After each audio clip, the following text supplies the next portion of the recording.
అనేకులు కడపటి వారు అవుతారు. కడపటి వ్యక్తులు మొదటి వారు అవుతారు. జాగ్రత్త, దేవుడు చెప్తున్నాడు.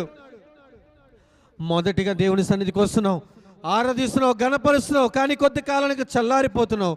కానీ కడపటి వ్యక్తులు మొదటి వారు అవుతారు. నీ స్థానాన్ని తీసుకుంటున్నారు. జ్ఞాపకం ఉంచుకొని ఆత్మీయ జీవితాన్ని బట్టి దేవుడు హెచ్చరిస్తున్నాడు.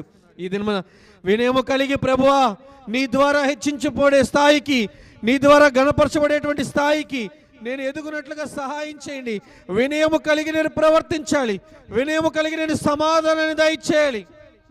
అవతల వ్యక్తులు ఎంతగా నీ యొక్క కోపాన్ని రేపుతున్నప్పటికీ కూడా మృదువైనటువంటి మాటలతో వారిని చల్లార్చగలిగినటువంటి కృప కావాలని దేవుణ్ణి అడుగు. వినయము కలిగి జవాబిచ్చేవారంటే చాలా మందికి, రాజులకు, అధికారులకు చాలా ఇష్టం. అటువంటి వ్యక్తులను వారి ఎదుట దేవుడు నిలబెట్టాలని ఆశపడుతున్నాడు. వినయము కలిగి నీవు మాట్లాడడం ఈ లోకానికి కాదు, ప్రతి ఒక్క